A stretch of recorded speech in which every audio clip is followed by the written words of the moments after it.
Top stories. Barbados told to maintain a fixed exchange rate. Finance Minister Chris Sinclair expected to speak on the economy on Tuesday, and a champion is crowned at Bushy Park. Welcome to Nation News for Monday, December 15th, 2014. I am Natasha Beckles. No matter where you are in the world, at home or abroad, Nation News keeps you connected with what's happening in Barbados through our website, video newscast, and online e-papers. So stay connected with Nation News. Your news, your time, your way. Barbados is being encouraged to hold on to its long-standing fixed exchange rate. Guyanese economist Professor Taron Kemraj has warned that a volatile and unstable exchange rate would cause investors to leave with their funds. The New College of Florida academic says a fixed rate is crucial if government wants to stabilize and grow the economy. He gave his advice on Monday during the opening session of a 3-day seminar for economists and central bankers on the topic monetary policy in small, very open economies.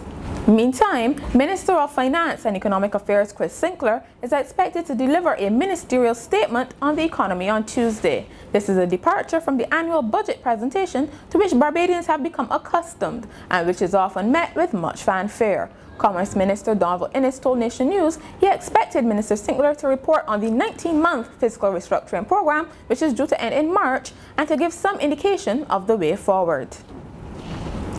Staff of the Caribbean Examinations Council, or CXC, should be moving into a state-of-the-art new facility at Pine Plantation Road by the end of January next year. This was revealed by Minister of Education Ronald Jones during a brief address at the Council's Appreciation and Awards Luncheon at the Crane Hotel recently. Mr. Jones said the building had been finished for some time, but the leasing arrangement had to be sorted out before CXC could move in. He spoke highly of the institution. CXC has been really in the front line and keeping the region together, particularly for its young people, for all those who participate in reaching high standards of matriculation to move on to higher levels of education.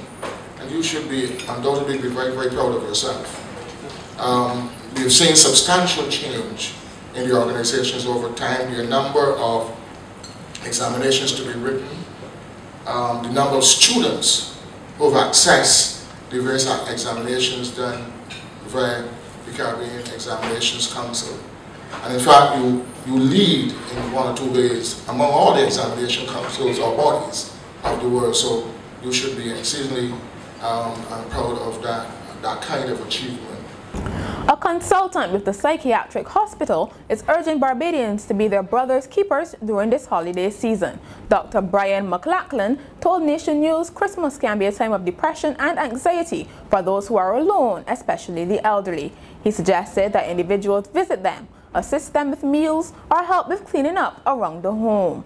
Dr. McLachlan was speaking as Governor General Sir Elliot Belgrave paid his annual Christmas visit to the psychiatric hospital. Meantime, the National Mental Health Commission's Children's Christmas Concert took place over the weekend in Jubilee Gardens, the city. The event is in its second year, and organizers said they hope to raise more money and gather more gifts for needy children this year. Mental Health Coordinator Heather Payne-Drakes said the gifts go to children of patients at the psychiatric hospital or those receiving care at any institution. In sport, Scotsman David Coulthard rolled back the years and drove away with the race of champions at Bushy Park on Sunday. It was experience over youth, as he needed only 2 races in the best-of-3 final to beat Mercedes Formula One reserve driver Pascal Wehrlein of Germany. Stunt driver Terry Grant made history when he set a new world record for the most people in a car on 2 wheels. He packed 15 people, that's right, 15, into his Nissan Juke and drove the Bushy Park circuit. On Saturday, the Barbadian pair of Rhett Watson and Dane Skeet won the inaugural ROC Caribbean Cup. The countdown is on for the start of the first test match between West Indies and world #1 South Africa. Bowling coach Sir Curtly Ambrose has been sharing his thoughts on the West Indies preparation. We've had 2 weeks of preparation, including a 3-day warm-up game. I feel very confident the way we are at the moment. I believe that we are going to do well in this tournament, contrary to what others might believe. We all know South Africa is the #1 team in the world, but we are prepared and we're ready to do battle.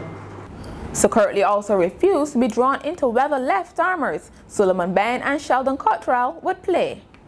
Well, we have a squad of 15 players to choose from, and we haven't yet finalized the 11.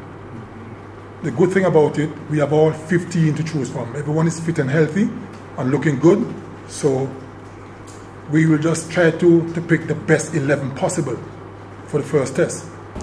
The match starts on Wednesday. And finally, a 1,000-pound cow being prepared for slaughter jumped a 6-foot fence and bolted through the streets of Pocatello in Idaho before police shot and killed it following a lengthy pursuit. The cow escaped from a meat processing business and kept running even after the first shot. The animal was eventually cornered in a residential backyard about 3 miles away.